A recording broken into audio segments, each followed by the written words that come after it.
Up to the top right-hand corner as our red Terran, we do have ESC's GoOdy.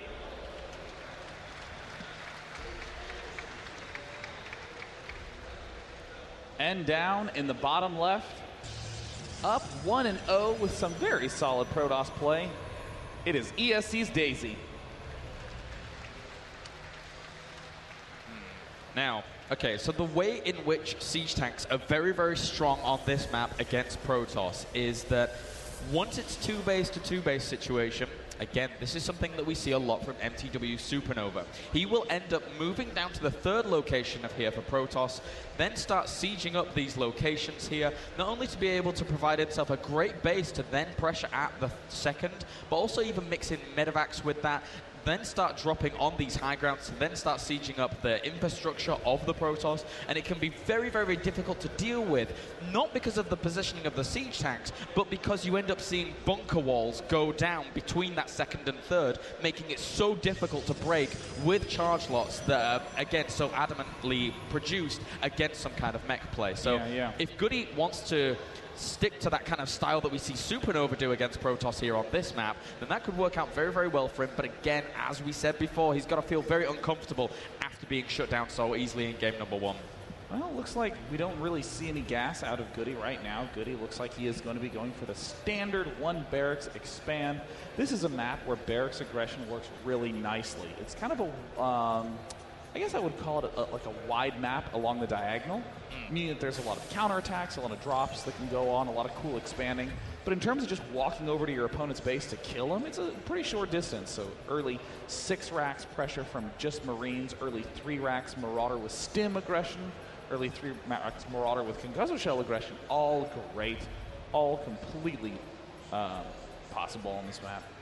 And for now, what do we have Daisy doing? Just 2 guys on gas here, so no doubt that 1 gate expand at this point here against his opponent. Unless, of course, he gets a whiff of the fact that his opponent is going for a 1 barracks expand and feels that he can punish it, but it's very difficult nowadays to actually be able to punish that 1 barracks expand from a Terran.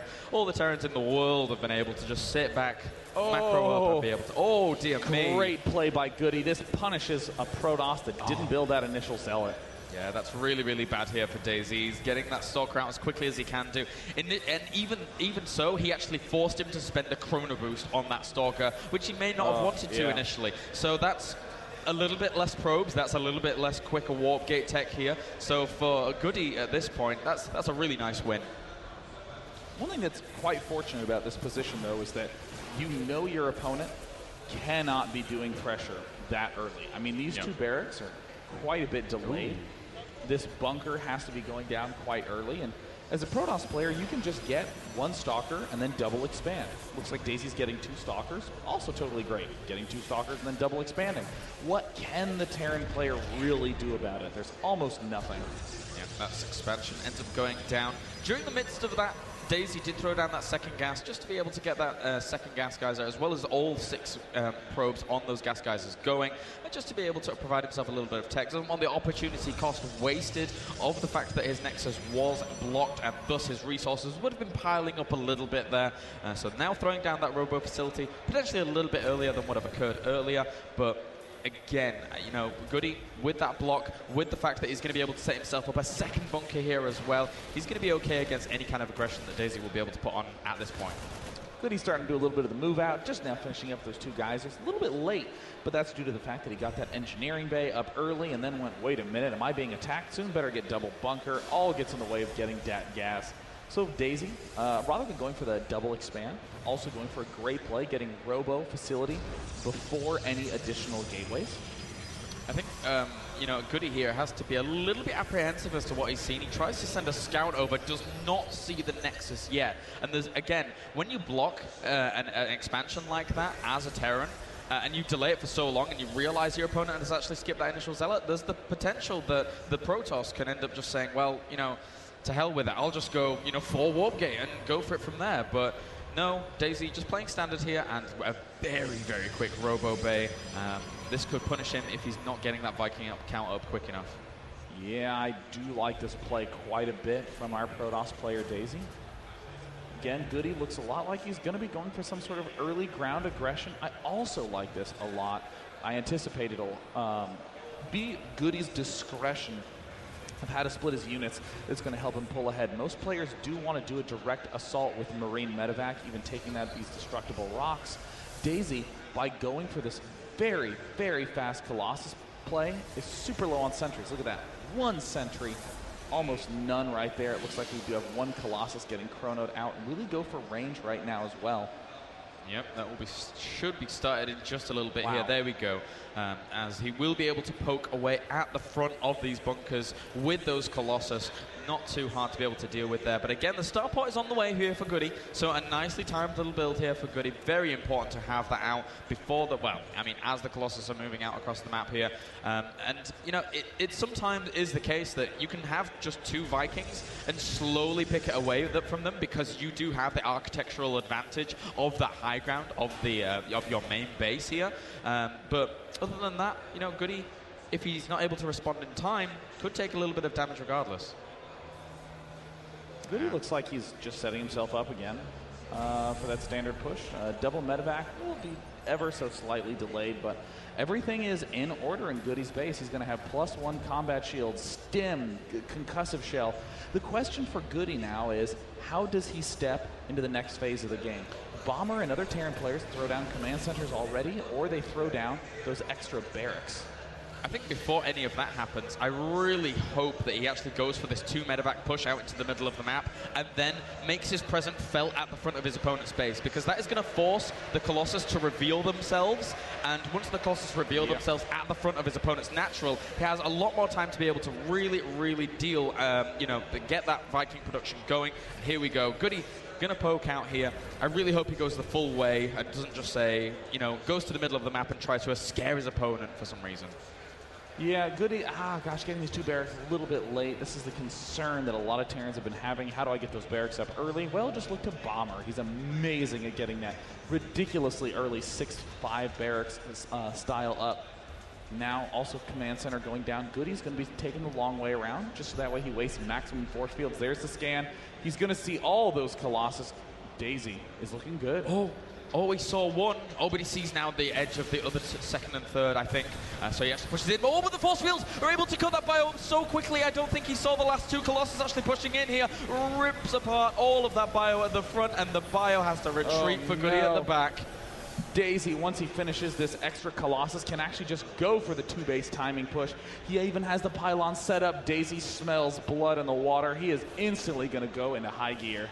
Yeah, this Protoss force is going to cascade down upon the defenses here of GoOdy. And again, he doesn't have any Vikings out right now. He only has the 2. These 3 Colossus are going to be able to do so much damage potentially here before those 2 Vikings are able to really do anything. And if he keeps the Colossus down to the southern position here, and look at that, he has to pull off the SCVs to try and repair as best he can do. Force fields trying to deny that. Not the most amazingly based class. Where are the Vikings? They're stuck up in the main, and it looks like GoOdy's doing a decent job controlling this, but he needs to get those Vikings into action, and there, now they start working away at those Colossus, but oh my god, so many SCVs have been annihilated. 23 have been killed off.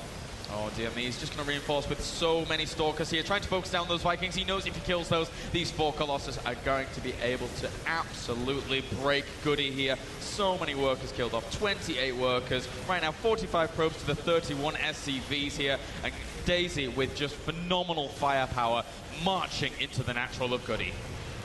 A solid 2-base all-in play, reinforced by that loss of early units from GoOdy, and Daisy is going to be showing us a very swift game. GG! Daisy will take that best of 3, so he is our champion for the Summer Cup number 6 for the 2012 season here. Daisy, he looks really, really good there, but I think one of the oversteps we saw there from GoOdy is the fact that as a Terran, once you see even just 1 Colossus, I think maybe he thought that range wasn't done yet. He sees 1 Colossus. Yes. Normally, when you see 2 Colossus, then you're thinking, okay, that's now range is done. Gotten range. Yeah. But 1 Colossus, range maybe isn't done. Maybe I can stim up, try and snipe that out with a few Marauders. But you have to be so careful about walking into that thermal lance death trap. And it's interesting to note that it was the same theme in both games. Even though GoOdy did mech in one and Marine Marauder in the other, it was an attack that got completely crushed and then an instant counterattack by Daisy for a clean win. I mean, it's one of those things where it's the timing pushes can be so easy to get addicted to. You send your Marine Marauder forward, do some massive damage, but there's a couple of trap plays that we're seeing more and more out of Protosses where they're almost inviting those kinds of plays in. So that means that is the conclusion of the EPS number 6 Pro Stop that we have here at GamesCom. And this afternoon, we're going to be starting with the IEM semifinals. The first match is going to be Violet going up against, who's the opponent? Nerchio. Oh my God, it popped out of my head. I just couldn't think of anyone other than MVP. Vortex. Yeah, going up against Vortex down in the lower semifinal. A ZVZ and a TVZ going on this afternoon. Now, I'm not 100% sure which match I'm actually casting, but I hope it's Vortex MVP. Well, we'll see what we can do for you, Well, I mean, it doesn't matter either way, because both of these games, I love ZVZ, I love Nerchio, and Violet. God damn. But all of the players that are actually playing here are just, I'm really, really good friends with. I love Nerchio and Violet, both of these guys going up against one another. Nerchio has amazing ZVZ. Violet also not worried in the slightest. I talked to his manager as well as a few of his friends yesterday, and he was more than fine with going up against Nerchio. Meanwhile, Vortex and MVP, I've been an advocate of Vortex for a long, long time. Maybe even an acolyte of Vortex for a long time. Wow. So, he is very strong, and I think if anybody's going to take out MVP, could be Vortex. Well, guys, we're going to be stepping away to a break as we set up the IEM semifinals this afternoon, so don't go anywhere. We're signing out from the desk here.